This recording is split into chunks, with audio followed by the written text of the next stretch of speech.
السلام علیکم ناظرین، آپ دیکھتے ہیں ہم سوشل ایشوز پہ بات کرتے ہوتے ہیں اور ان کے مسائل کو آپ تک پہنچاتے ہیں۔ آج بھی ایک معاشرے کی ایسی بیٹی میرے ساتھ موجود ہے جو کافی پریشان حالت میں آئی اور ان کے ساتھ بہت ناروا سلوک کیا گیا۔ تو آئیے باقی جو بھی معاملات ہیں ان سے جانتے ہیں۔ السلام علیکم۔ اچھا بہن، مجھے بتائیں کیا زندگی کے مسئلے مسائل ہیں، کیا پریشانیاں ہیں جنہوں نے آپ کو پریشان کر رکھا؟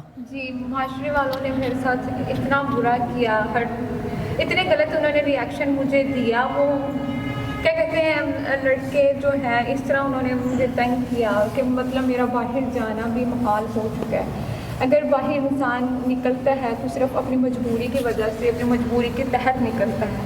ایسے تو کوئی بھی لڑکی باہر نہیں نکلتی، اگر نکل بھی جاتی ہیں تو وہ ان کو اتنا تنگ کرتے ہیں، ان کا جینا محال کر دیتے ہیں، جسے آپ کہہ سکتے ہیں کہ فلرٹی ہوتے ہیں، وہ فلرٹی لڑکے۔ مطلب گلی سے بھی گزرنا محال ہے، وہ اتنی غلط نظروں سے، اتنی غلط نگاہوں سے دیکھتے ہیں، اور پھر عورتیں جو ہیں وہ کچھ غلط ہی سمجھ لیتی ہیں کہ شاید اس کے ساتھ افیئرز ہے، تبھی اس کو تنگ کرتے ہیں، لیکن ایسا بالکل بھی نہیں ہے۔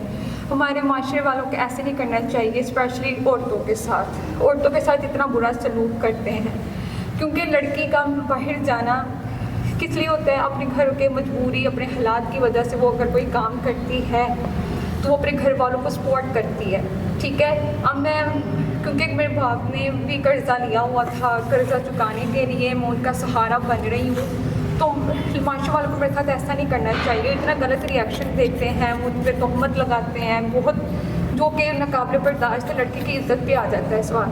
تو میں چاہتی ہوں کہ اگر کوئی ایسا شخص مجھے مل جائے جو مجھے سپورٹ کرے ہر لحاظ سے اور مجھے عزت اپنی بنا لے، کیونکہ مجھ پہ جو تہمت لگی ہے وہ بہت ہی برا ہے، ٹھیک ہے۔ تو میں کیا چاہتی ہوں کہ ایک ایسا شخص جو مجھے عزت بھی دے، تحفظ بھی دے، مجھے ہر لحاظ سے سپورٹ کرے، میرے لیے اسٹینڈ لے، میں اس کے ساتھ نکاح کر لوں گی، چاہے کہ وہ بڑی عمر والا ہی کیوں نہ ہو، چاہے کہ وہ پہلے شادی شدہ کیوں نہ ہو، میں اس کے ساتھ سروائیو کر لوں گی، ایڈجسٹمنٹ کر لوں گی، کیونکہ زنا سے بہتر نکاح ہے۔ اسلام ہمیں نکاح کی اجازت دیتا ہے، نہ کہ زنا کی، کیونکہ وہ برا گناہ ہے۔ ناظرین، بہن نے واضح الفاظ میں اپنی تمام تر سٹوری بتا دی، اور آپ لوگوں کو چاہیے کہ جیسا بہن نے کہا کہ نکاح اچھا ہے زنا سے، تو آپ نکاح کو پروموٹ کریں، اور اگر کوئی ایسا انسان جو ان سے نکاح کی خواہش رکھتا ہے تو وہ ضرور ان سے نکاح کر کے ان کے مسائل کو حل کرے، تاکہ ان کی پریشانیاں بھی کم ہوں اور یہ گناہ سے بچ سکیں۔ تو اسی کے ساتھ اپنے میزبان نواب احمد کو دیں اجازت۔ خدا حافظ۔